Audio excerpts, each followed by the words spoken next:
Ողջույն, Բուն TV-ի եթերում սպորտ ոդքասթ Հեթանոսի հետի 2025 թվականի վերջին թողարկումն է։ Այս տարին նոր էր սկսվել, երբ մեկնարկային սենց առաջին թեմաները սկսելով տալով ակնկալիք ու սպասում կար, որ տարին լինելու է իր տեսակի ձևաչափի մեջ յուրօրինակ լավ սպորտային տեսանկյունից իհարկե յուրօրինակ լավ դրական միտումներով ու ձեռքբերումներով եւ ինչ որ չափով կարելի է ասել ու ընդունել, որ շատերի համար, չգիտեմ, կարող է մարդիկ եւ կան, ովքեր որ չեն կիսում ընդհանրապես իմ լավատեսությունը, այդ հեղափոխական ինչ որ չափով շրջադարձային փոփոխությունները, բեկումնային կետերը տեղ գտան, տեղի ունեցան, կան այնպիսի իրադարձություններ, որոնք որ ընդամենը տարի առաջ մենք չէինք էլ կարող պատկերացնել եւ մեր այս թողարկման նպատակը մանր միջին ու մեծ կարևորության նմանատիպ ձեռքբերումների, նշաձողերի, սահմանված նոր նպատակների մասին խոսելն է։ Քանի որ մենք ամեն տարի, երբ ամփոփում ենք անցած 12 ամսվա իրադարձությունները, այդ ամեն ինչը մեկ նպատակ է հետապնդում, որ հասկանանք արդյոք մեր կատարողականը ինչ որ մի բանի համապատասխանում է, թե մենք ավելի շատ զբաղվել ենք ինքներս մեզնով, ամեն տեղ փորձել փնտրել ու գտնել արդարացումներ եւ այդ արդարացումներով էլ արդարանալ, երբ տարվա վերջ գա ու հասնենք այն կետի, երբ պետք է հանրությանը ներկայացնենք տեղի ունեցածը։ Գիտեք, այս հաղորդման ընթացքում ես ցանկանալու եմ հենց առանձին կետերում մանր հարցերի միջին կարևորության հարցերի շատերի համար հնարավոր է այդ միջիններն ու մանրերը ավելի կարևոր են, բայց իմ պատկերացմամբ այդպես 3 մասի բաժանած ինչ որ կարևորության գրադացիայի աստիճաններ մենք սահմանենք ու կփորձենք դրանցից յուրաքանչյուրին գոնե մի քանի նախադասությամբ անդրադառնալ եւ վերջապես ամփոփելով տարին խոսենք թե ինչ է տեղի ունենալու ու ինչ կարող ենք ակնկալել 2026 թվականի ընթացքում։ Երբ ես ասում եի, որ տարվա ամփոփումը սկսելու ենք մանր ու միջին հարցերի քննարկմամբ, օրինակ դրանց շարքին էի դասում, երբ այստեղ չհասկանաք թե հեգնանք կա մանր ու միջին, այստեղ պարզապես տարվա կտրվածքով իրադարձություններ, որոնք որ թվում են կետային, թիրախային, բայց մեծ հաշվով սպորտային աշխարհի տեսանկյունից կարող են համարվել միջին ու մանր կարևորության։ Եթե կրկնեմ, տարի, 2 տարի առաջ որևէ մեկը խոսեր, որ Եղիշե Մելիքյանը գլխավորի Հայաստանի ազգային հավաքականը, ու շատերը կմտածեին, որ այդ մարդը մի քիչ խելքի հետ խնդիրներ ունի, նվազագույնը, ու մեղմ ասած գոնե Հայաստանում չի ապրում է ինչ-որ անջատ տեղ, անջատ իրականությունում, այն կարգին հաղորդման հերվաշենում ու ընդհանրապես պատկերացում չունի, թե հայկական ֆուտբոլում ինչ է տեղի ունենում։ Բայց հայկական ֆուտբոլը բանից պարզվում է այնքան միջազգային բառով ասեմ flexible է, ճկուն, որ կարողանում է իրավիճակներով պայմանավորված լուծումներ գտնել եւ հնարավոր է մի քիչ տենց վերապահումներով, բայց իրապես իրավիճակային ճիշտ որոշումներ կայացնել։ Ջոն Վան Ցխիպը, ում հետ ես աշխատել եմ, մարդկային բավականին բարձր որակներով, Արոն Վինտերը նրա հետ միասին եւ հետաքրքիր կերպարներ էին։ Իրոք եվրոպական մի հատ շատ լուրջ մակարդակի մարշչական թիմ եկել էր այստեղ միանալու մեր թիմին եւ համատեղ ինչ որ լուծում գտնելու։ Բայց գիտեք, Այաքսի համակարգով անցած մարդու համար Այաքսի խնդիրները վիզուալ պատկերացնել եւ դրանց լուծումները տեսականորեն ունենալ թե մտահորիզոնում, թե պատկերացնել շատ ավելի հեշտ է։ Ջոն Վան Ցխիպի համար մարդու ով որ գնացել է Այաքս ամենածանր շրջանում եւ կարողացել այդ բարդ իրավիճակում թիմին վերհանել եւ ցույց տալ, թե որ ուղղությամբ մենք պետք է շարունակենք աշխատել, նույնը չէ, ինչ հավաքականի մակարդակում եւ նույնը չէ մի աշխարհի, որը ալա եվրոպական, ալա եվրասիական, ասիական հոգեբանությամբ է աշխատում։ Հենց այստեղ գալիս է ֆուտբոլում շատ բեկումնային մի գործոնի ընկալումը, որ այն մեխանիզմը, որը աշխատում է այս կամ այն անգամ գեր ֆուտբոլային երկրում, դու չես կարող implement անել ինչ որ մի հատ սպეციფիկ, ոչ այդքան ֆուտբոլային, բայց ֆուտբոլային ավանդույթներ ունեցող փոքրիկ, միջին, անգամ մեծ երկրում։ Նույն Ռուսաստանը կարող է մինչև այս ամենը ինչ տեղի ունեցավ, մինչև Ուկրաինայի դեմ պատերազմը սանձազերծված, նրանք կարող էին ինչ որ միջազգային մեխանիզմ բերել, դնել եւ դրա գործարկմամբ ստանալ լուծումներ, բայց դու պետք է տեղին բնորոշ հատկանիշները հաշվի առնես եւ Ջոն Վանցխիպի նշանակումը որպես մարզիչ հենց այդ տեղային խնդիրների հետ հաշվի չնստելու դեպք էր։ Լուծումը եկավ ոչ այդքան շուտ, ոչ այդքան ժամանակին, կարճ ասած եղավ այն ժամանակ, երբ եղավ եւ մեծ հաշվով, օրինակ ես կարող եմ ասել, որ շատ ուրախ եմ այն պահի համար, երբ դա տեղի ունեցավ, քանի որ մեծ հաշվով հայերեն խոսել ու մտապատկերացումներ ունեցող մարդը հասկանում է, որ գերբարդ ու պատասխանատու շրջանում պատրաստ է կանգնել եւ իր ուսերի վրա, իր ձեռքերի վրա վեր բարձրացնել այդ պատասխանատվության հսկայական բեռը, հասկանալով, որ հնարավոր է նույն այդ պորտուգալիաների, հունգարիաների դեմ տեղի ունենա իրադարձություն, դե տեղի ունեցավ անգամ, կարող ենք ասել, որ Պորտուգալիայի հետ այդ գերխոշոր հաշվով պարտությունը հենց այդ տեղի ունեցած այդ հնարավոր վատագույն սցենարն էր, որը սպառնում էր այդ մարդուն, սպառնաց դեռ ավելին տեղի ունեցավ։ Նա էլ կրեց այդ պատասխանատվությունը։ Հիմա որն է մեր որպես Հայաստանի ու հայ ֆուտբոլասերի խնդիրը։ Ես գլոբալ անգամ ին վրա եմ վերցնում, թող խոսեմ այդ հայ ժողովրդին բնորոշ վատ կողմերի անունից, հա։ Այն որ մեծ հաշվով չգնահատվեց, մեծ հաշվով ավելի շատ ընկալում եղավ, հա դե ինչ որ մեկին բերեցին, նշանակեցին, ում անունը հա տալիս էինք, բայց դե չէինք ուզում ֆուտբոլի ֆեդերացիայի այս ղեկավարության հետ ինքը աշխատեր, մեծ հաշվով այս ղեկավարությունը այնքան խաբեբա է, այնքան իրավիճակը կարողանում է իր տակ դասավորել, որ դե բերեց Եղիշե Մելիքյանին, որ ամեն ինչ գրի նրա անունով ժողովուրդ, երկրի ղեկավարը կա, փաստացի հեղաշրջում տեղի չի ունենում, կա ֆուտբոլի ֆեդերացիայի ղեկավար, որի հստակ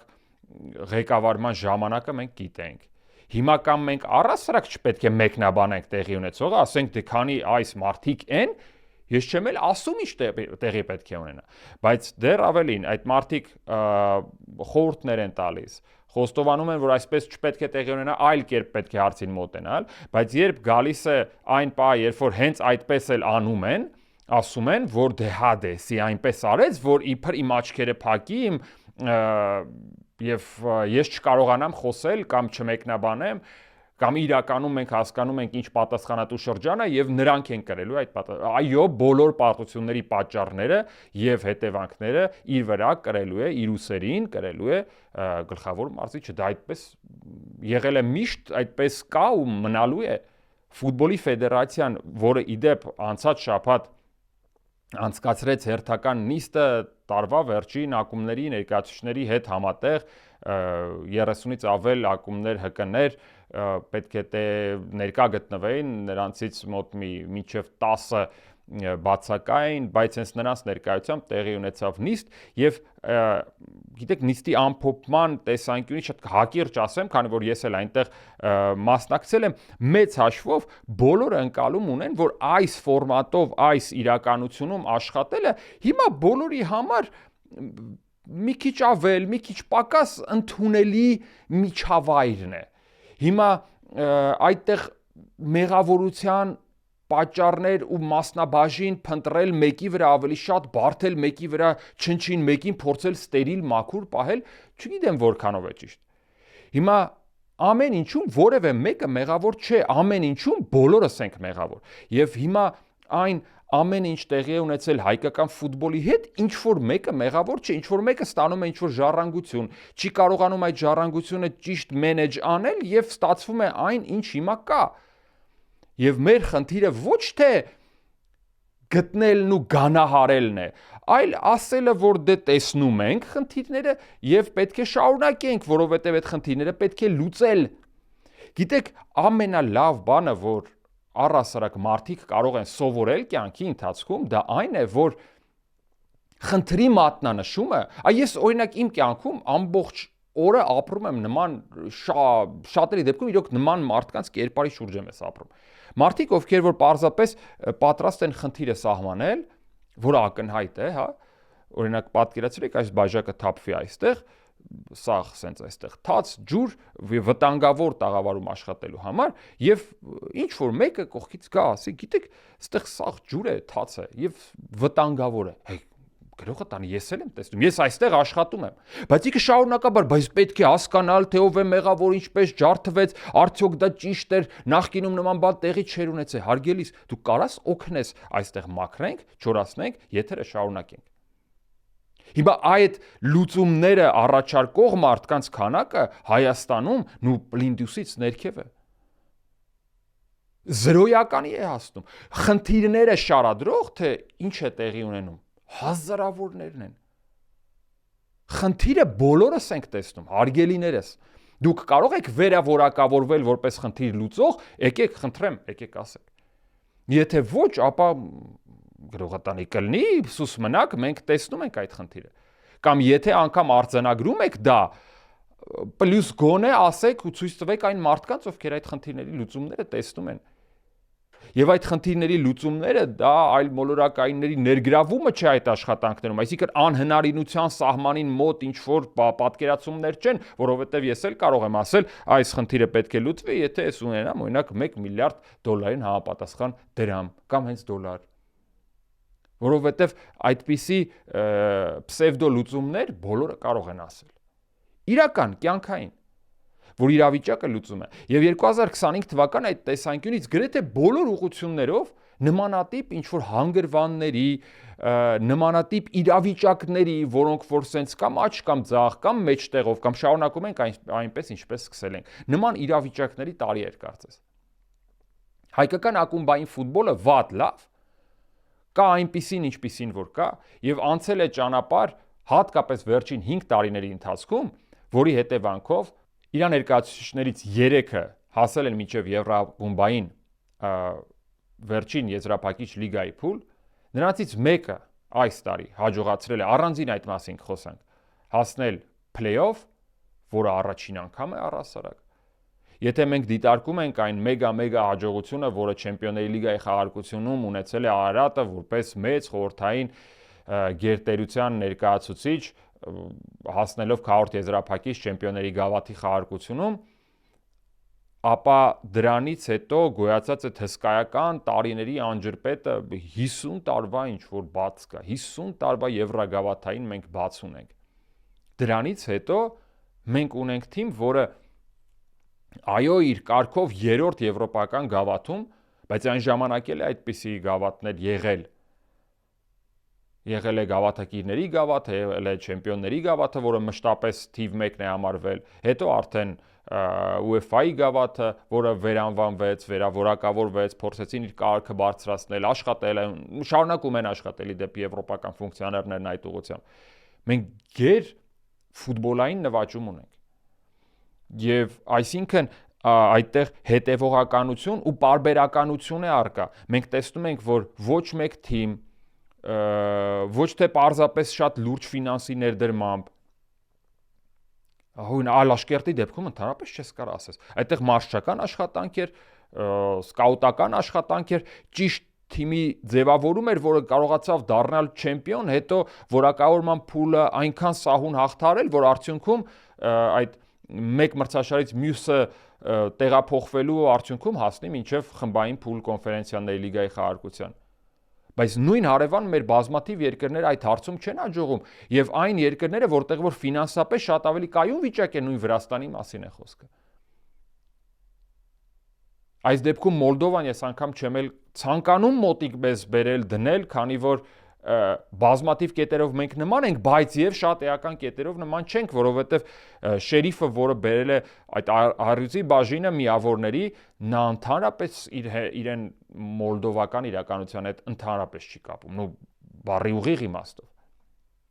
Նրանք դեռ ավելին իրենց ներկայացնում են որպես բարերար, որ մի հատ էլ շնորհակալություն մեզ չեք հայտնում։ Հավատացեք, շերիֆի ղեկավարությունը մեր Դնեստրյան այդ իրականությունը, որում որ նրանք աշխատում ու գործում են, որտեղ որ ֆուտբոլիստները սեփական գումարը ստանալու հետ շատ լուրջ խնդիրներ ունեն, տարբեր համակարգեր են գործում, վճարային, հետվճարային, չգիտեմ, բայց ամեն դեպքում մի իրականությունում են խաղում այդ առաջնությունը անցկացնում Մոլդովայի ներքին ֆուտբոլի առաջնության մասին է խոսքը, որը մեղմ ասած ոչ թե օրինակելի չի, անգամ չեմ էլ ցանկանա համեմատվել, կրկնում եմ, ու մենք հիմա շատ դժվարությամբ, բայց մոտ ենք այն բեկումնային կետին, երբ UEFA-ի վարկանիշային աղյուսակում նրանց պետք է անցնենք։ Եվ հուսամ դա տեղի կունենա։ Եվ հուսամ, որ դա այդ լուծումը իր վրա ուսերին կրողը կլինի նոան, նա պատվով կտանի մինչև այդ կետը, երբ մենք կանցնենք ու շրջանցենք։ Եվ գիտեք, ես կարծում եմ դա շատ ավելի առողջ ու ճիշտ կլինի, քանի որ մեր իրականությունը հայկական ֆուտբոլային իրականությունը իր վատ ու լավով, իր խնդիրներով, իր գլոբալ շատ լուրջ խնդիրներով նա շատ ավելի առողջ է, քան բազմաթիվ երկրներում։ Հիմա կասեք, որոնք են մեր ակումբային ֆուտբոլի խնդիրը։ Ասեմ, որովհետև մեզ մոտ ակումբները գործում ու աշխատում են այն մեխանիզմով, որը բնորոշ է 90-ականների վերջին 2000-ականներին, երբ մի քանի հոգի ադմինիստրատիվ կազմ, ղեկավար կազմ, մարդիկ կազմ չէ։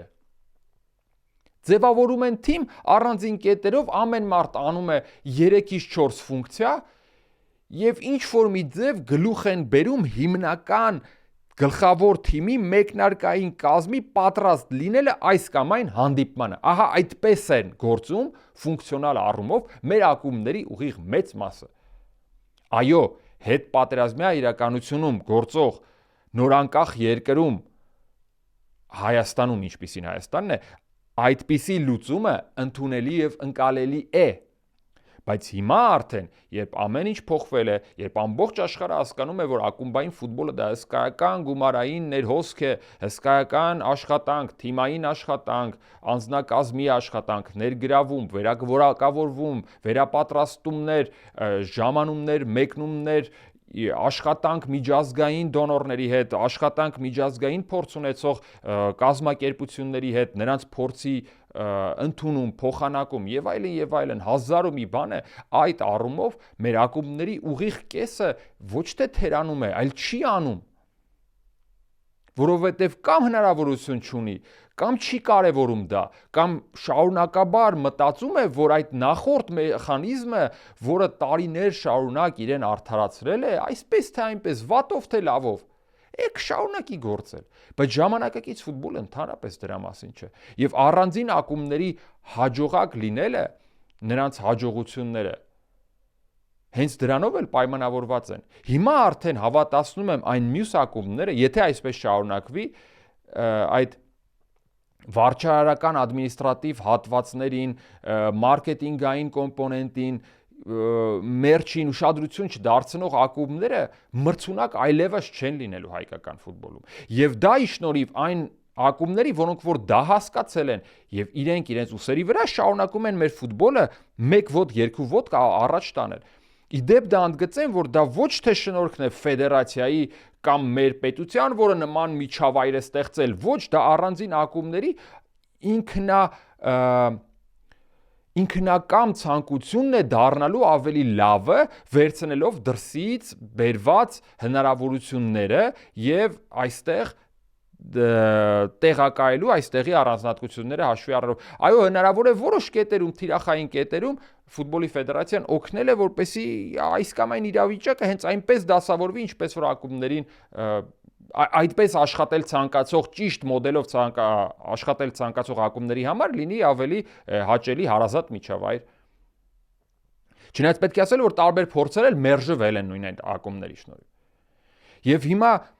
առողջ, անառողջ, բայց ես այստեղ առողջի կոմպոնենտ եմ տեսնում, մեր ֆուտբոլը քայլում է առաջ։ Մեր ակումբային ֆուտբոլը գնում է ճիշտ ուղղությամբ։ Հիմա այս հանգամանքները հաշվի առնելով մենք պետք է ընկալենք արդյոք հենց այս մոդելն է, մոտեցումն է ճիշտ մեր պես հանրապետությունում առաջ գնալու եւ զարգանալու։ Ես կարծում եմ, որ ոչ այդքան, որովհետեւ ակումբային ֆուտբոլի համար շատ ավելի էական կլիներ, եթե լիներ առողջ լիգա, որը հենց կկառավարեին իրենք ակումբները, բայց այդ գործոնը չկա Եվ մեծ հաշվով այդ ֆուտբոլի ֆեդերացիայի նիստն էլ գալիս է ապացուցելու, որ բոլորը ձեռնպահ են կամ օքեյ են այն իրավիճակի հետ, որը որ հիմա մեր առջև ներկայանում է, այսինքն ֆուտբոլի ֆեդերացիան կազմակերպում է մրցաշարեր, վատ լավ հեռարձակման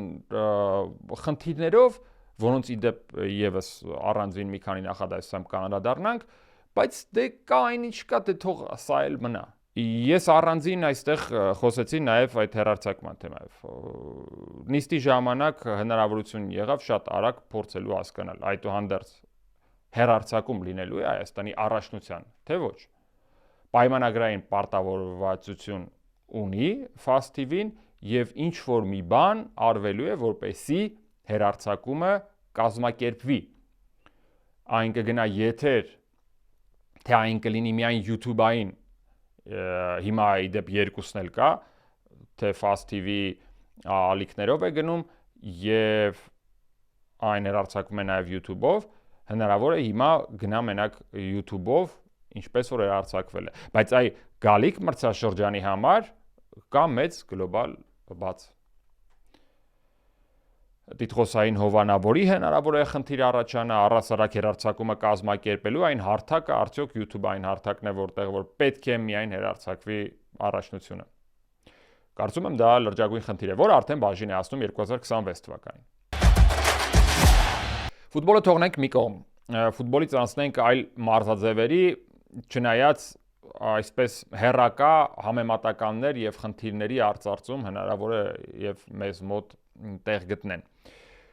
Գլոբալ առումով 2025 թվականը ըստիս ունի մի մեծ մեգա հաջողություն։ Դա մեր ֆուտզալի հավաքականի նվաճումն էր, այն ամենը ինչ հիմա էլ տեղի է ունենում, այդ դափնիները, որոնք որ նրանք ստանում են, անգամ դեռևս Եվրոպայի առաջնությանը չմասնակցած, ես կարծում եմ, որ շատ տեղին է եւ բոլորը պետք է տեսնեն, որ մեծ նվաճումը կյանքի իրավունք ունի եւ սա արդեն տեղի ունեցած փաստ է։ Նրանք առաջինն են բոլոր թիմային մարզաձևերում, որ կարողացել են մեծ միջազգային մրցաշար որակավորվել առանց որևէ վերապահումների ու հատկապես մեկ հանգամանք հաշվի առնենք այս ընթացքում, որ կազմը համալրված է եղել 90%-ով հայերով, որոնց հայ լինելը կասկած չի հարուցում։ Բոլոր այդ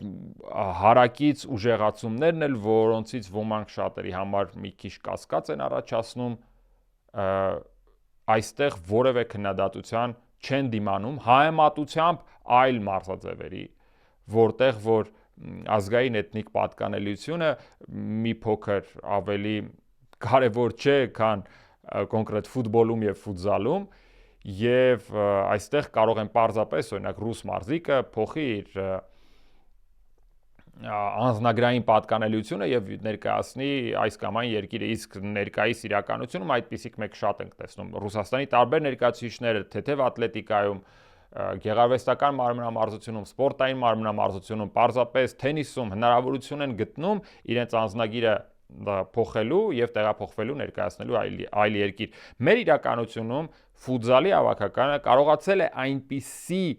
մրցունակ միջավայր ապահովել իր իսկ համար,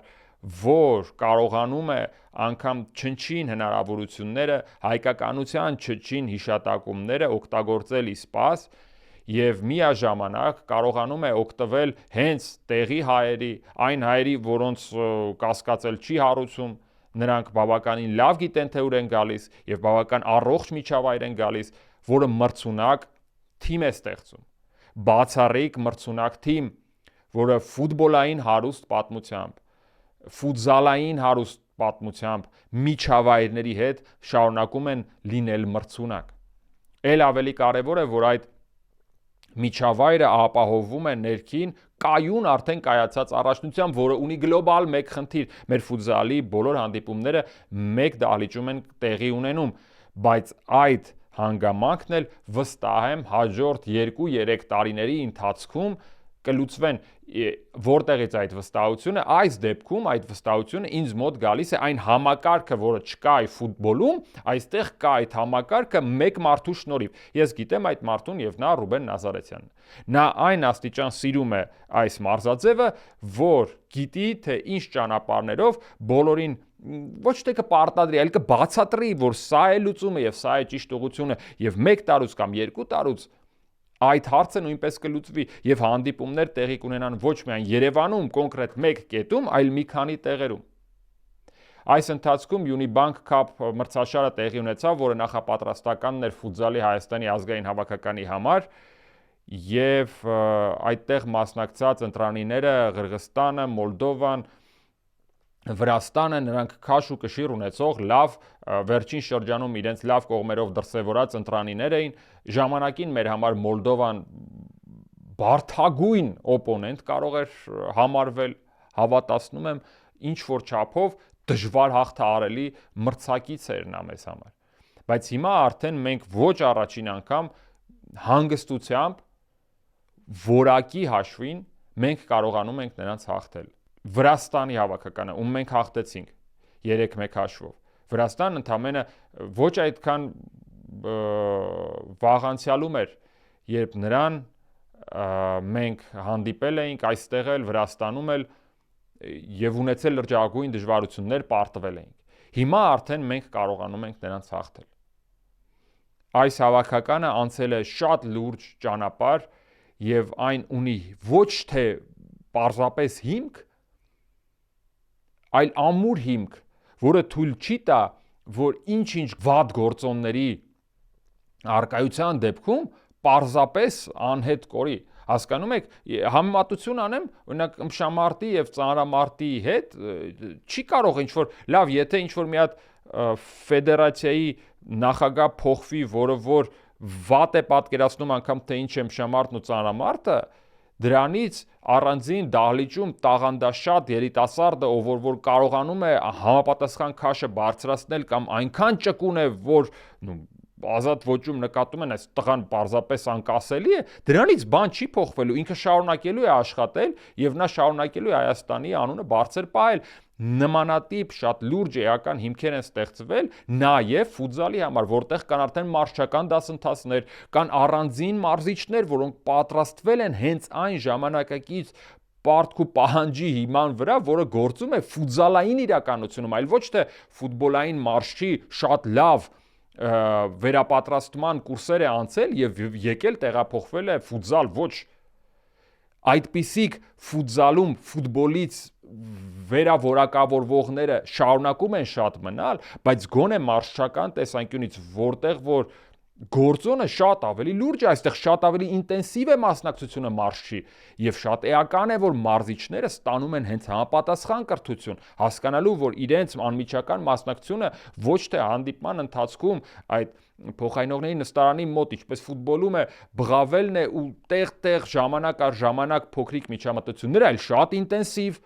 խելքով աշխատանքը, որը վերահսկում է փոխարինողների նստարանին, գիտի ինչպես պետք է օրենքը մեկնաբանել ակնթարթների միջավայրում։ Հաշվի առնելով նաև օպոնենտի աշխատանքը։ Կրկնում եմ, մի քանի անգամ այստեղ մարզչի դերը շատ ավելի կարևոր է ֆուտզալային մարզչի եւ մեր դրած հիմքերը շատ ավելի լուրջ եւ հեռանկարային դաշտ են բացում, հավատալու, որ այս հաջողությունները ոչ թե մեկ անգամյա են, այլ ժամանակի մեջ պարբերական եւ անկասելի, որը երևի թե ամենակարևորն է։ Ես մեր ընտրանուն, որը գալիք տարվա սկզբի համար ամենակարևոր շրջափուլերից եւ անկյունակարերից մեկն է լինելու տարվա հաջողությունների, սպորտային հաջողությունների կառուցման տեսանկյունից, հուսամ ու դեռ ավելին ասեմ, հավատացած եմ, որ լինելու է բացառիկ այդ տեսանկյունից, ես հավատում եմ նրանց հաջողությանը։ Ես տեսնում եմ, թե ինչպես է մեր ընտրանին այդ շատ հարմար խմբում պայքարում եւ հաջողության դեպքում հաղթահարում խմբային փուլը։ Մեր ֆուտզալի հավաքականի սրտանց ցանկանում եմ հաջողություններ եւ հենց այդ հաջողություններն էլ կկերտեն նվազագույնը եկող տարվա սկիզբը։ Վստահ եմ շատերիդ համար կյանքը իրոք արագացել է, ինձ համար էլ մարդու, որ ապրում է սպորտով, կարծես թե տարին, որը նոր է մեկնարկում, տարվա ընթացքում մենք ունենք իրադարձություններ, որոնց որ այդքան սպասում ենք,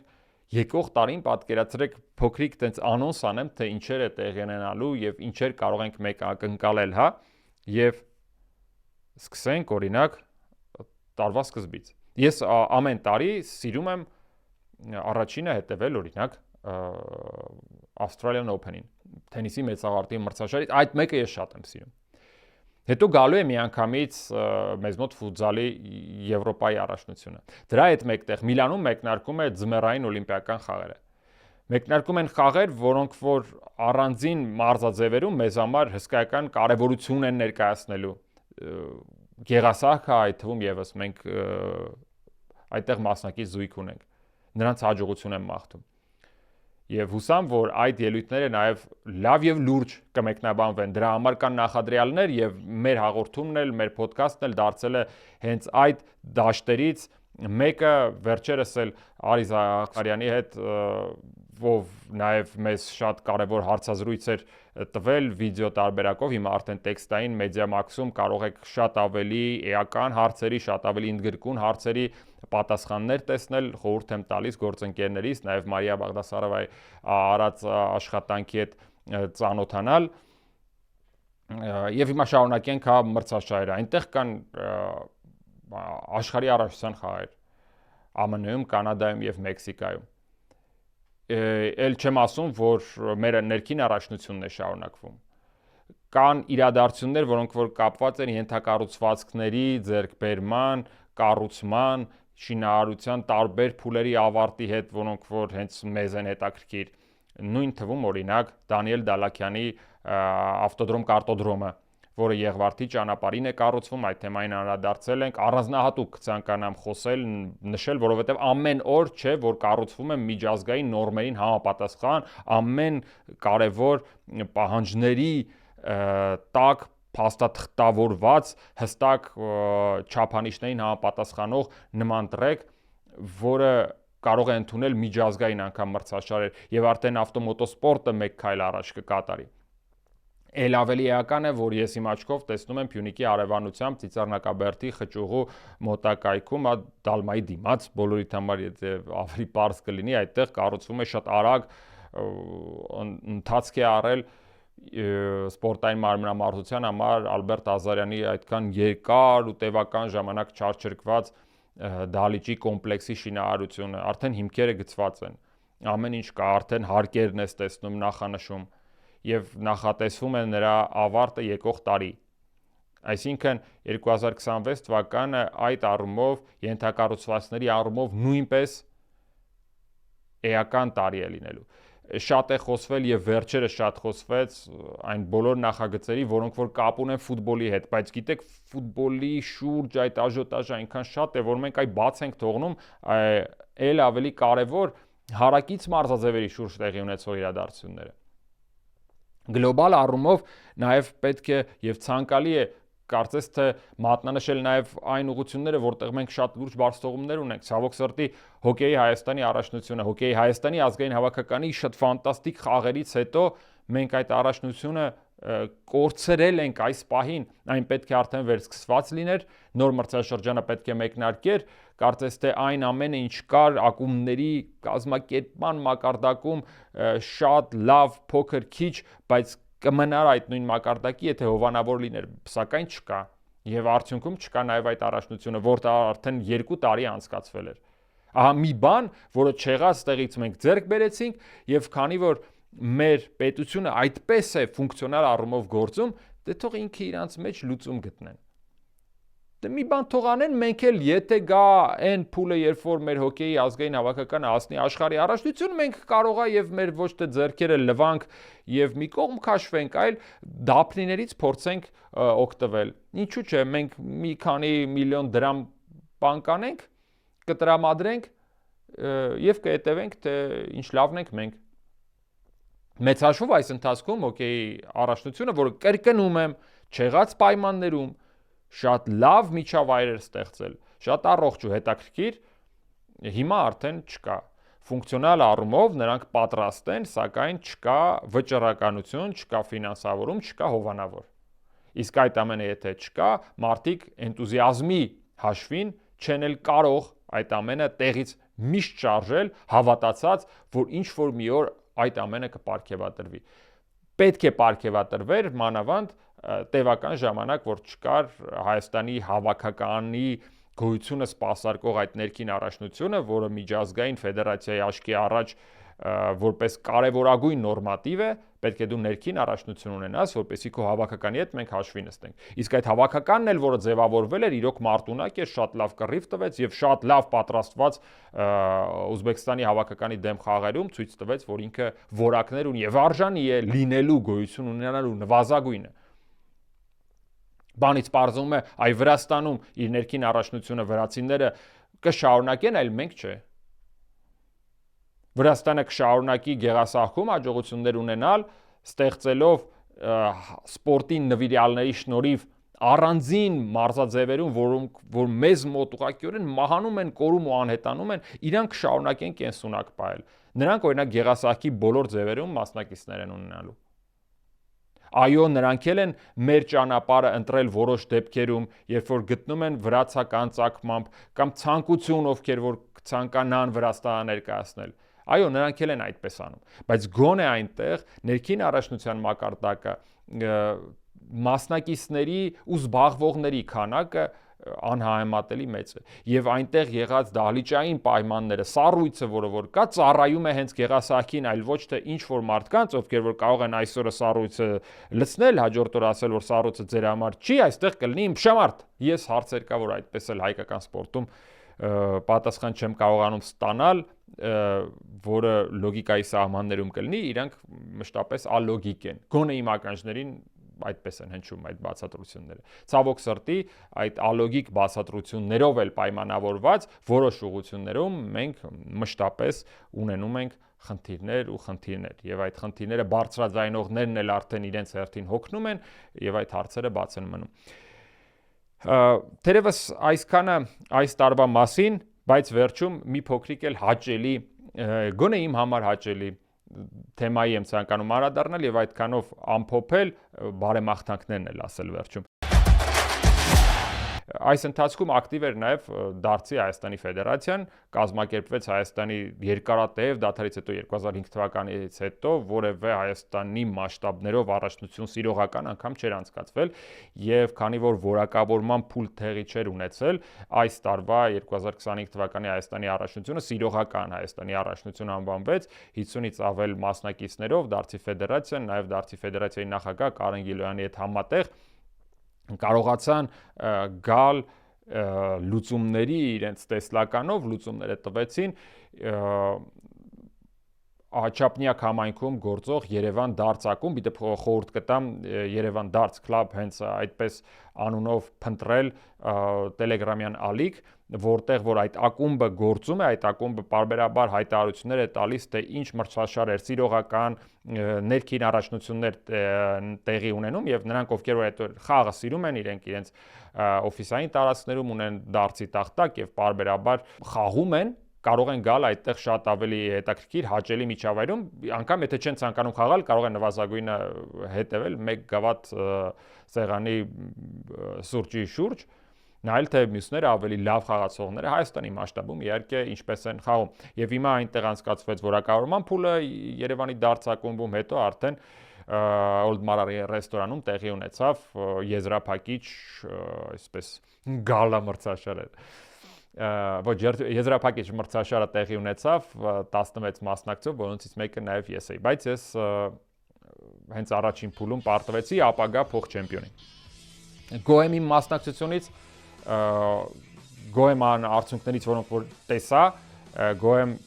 կազմակերպչական մակարդակից եւ վստահ, որ նաև իմ այս անդրադարձը առասարակ այն հատվածը, որը որ վերաբերվում է լուսաբանմանը, կօգնի հասկանալու, որ գոնե այդ մարդկանց մենք մենակ չենք թողնում։ Նրանք շատ լավ են աշխատել, նրանք շատ լավ գործ են արել եւ հուսամ, որ օրինակ այդ շատ համեստ մարզաձևը, որը որ իրականում շատ սիրված կարող է լինել Հայաստանում, տարածում ստանա։ Հավատացնում եմ, այն հետաքրքիր, հաճելի մրցակցային միջավայր է ապահովում, որտեղ որ ոչ միայն մասնակցությունն է հաճելի, այլ նաև հետևելը։ Մանավանդ, եթե դու հետևում ես ինչ-որ մարզիկի, ով որ կարողանում է ճիշտ թիրախները փակել, վարպետորեն փակել եւ այդ ամեն անգամվա սպասում այդ ճնշումը, որը թևածում է միջավայրում, փոքրիկ տարածությունում, այդ մարդը կարողանում է հենց քո աչքի առջև այդ ճնշման տակով անցնել եւ հաղթել։ Ես գոնե նվազագույնը ասում եմ, այդ ճնշմանը չդիմացա։ Չնայած պայքարեցի, բայց փոխ չեմպիոնին 3-2 հաշվով պարտվեցի 1-8 եզրափակչու։ Դա էլ դարձի մասին, հայկական դարձի մասին։ 2026 թվականը, ինչպես եւ այս եթերի ամբողջ ընթացքում մենք անդրադարձանք տարբեր իրադարձությունների, ոչ միայն որոնք որ տեղի են ունենալու արտերկրում, նաեւ Հայաստանում, մենք ենք մասնակցություն ունենալու, այդ առումով մենք տեսնում ենք, որ այն գերհագեցած եւ հարուստ տարի է լինելու եւ սպորտասեր մարդու համար տարին անցնելու է 1 ամսվա պես, հավատացած եմ, որովհետեւ բոլոր նրանք, ովքեր որ տարին բաժանում են ինչ-որ փուլերի, հա,